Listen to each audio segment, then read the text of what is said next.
అరే హు అరే పచ్చిగుండా బోనమే పోచమ్మ గజ్జలగా పూలాటలే మైసమ్మ. బోనాల పండుగ సమయంలో మనకు కనిపించే పోతురాజు కథ ఈరోజు మనం తెలుసుకుందాం. ఆషాఢ మాసంలో తెలంగాణలో బోనాలకు విశిష్టత. ఆ ప్రాంతాల్లో జరిగే పండుగలకు ఒక ప్రత్యేకత కలిగి ఉంటుంది. దాని వెనుక ఎన్నో కథలు, సంస్కృతులు ఉంటాయి. వాటిని క్షుణ్ణంగా తెలుసుకుంటే వాటిని మరింత భక్తి శ్రద్ధలతో మన ముందు తరాల వాళ్ళు కొనసాగిస్తారు. తెలంగాణ రాష్ట్రంలో ముఖ్యంగా బోనాల పండుగ సమయంలో అమ్మవారి ఊరేగింపులో ముందుగా కనిపించే శక్తివంతమైన వ్యక్తి ఎవరో తెలుసా? అతడే పోతురాజు, అమ్మ మహాకాళీదేవి తమ్ముడు. ఆమెకు భక్తుడే కాదు, రక్షకుడు కూడా.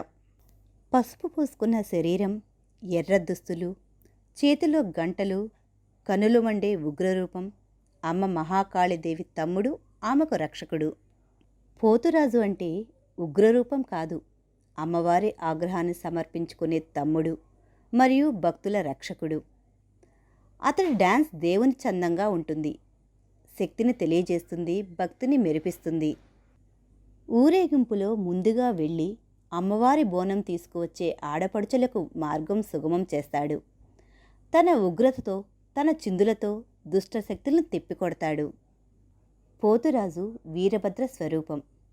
భయంకరంగా కనిపించిన అతడిలో దాగుంది భక్తి, రక్షణ, అర్థం తెలిసిన ఉగ్రత. అమ్మ తమ్ముడు అమ్మవారి రక్షణ కవచం. ఒకప్పుడు ఓ ఊరిలో మహిషాసురుడనే రాక్షసుడు ప్రజలను హింసిస్తూ దేవతలను కూడా భయపెడుతూ ఉండేవాడు. అప్పుడు పరాశక్తి మహిషాసుర మర్దినిగా అవతరించింది. అమ్మవారు మహిషాసురుని సంహరించడానికి సిద్ధపడినప్పుడు ఆమెతో పాటు ఉన్న బలశాలిగా పోతురాజు కూడా వచ్చాడు. పోతురాజు అమ్మవారిని రక్షిస్తూ రాక్షసుల్ని ఎదుర్కొంటూ ముందుకు పోతాడు. అమ్మవారి ముందు నడుస్తూ తన బలాన్ని, కోపాన్ని చూపిస్తూ శత్రువులను భయపెడతాడు. అతని కొలంలో తలదూకిస్తూ, కాళ్ళు మోపుతూ గజగజలాడే నృత్యం చేయడం వెనుక ఉన్న ఉద్దేశం ఇదే, చెడు శక్తులను దూరం చేయడం.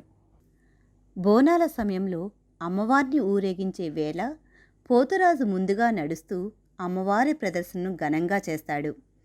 అతని డ్యాన్స్ అమ్మవారికి చేసిన ఓ సేవగా, భక్తిగా భావిస్తారు.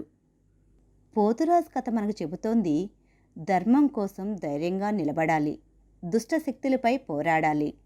పోతురాజు అనేది కేవలం ఒక పాత్ర కాదు, అది ప్రజల భక్తి, సంస్కృతి మరియు సమాజంలో ఉన్న మంచి మీద గల నమ్మకానికి నిదర్శనం. ఇదండి మన పోతురాజు గారి కథ. ఈ వీడియో కనుక మీకు నచ్చితే ప్లీజ్ లైక్ చేయండి. మీ ఫ్రెండ్స్కి కూడా ఈ కథను తెలియజేయడానికి షేర్ చేయండి. మీరెప్పుడైనా బోనాలు ఎత్తితే నాకు కామెంట్ సెక్షన్లో తెలియజేయండి. మరో మంచి వీడియోతో మళ్ళీ కలుసుకుందాం. అంతవరకు సెలవు, నమస్కారం.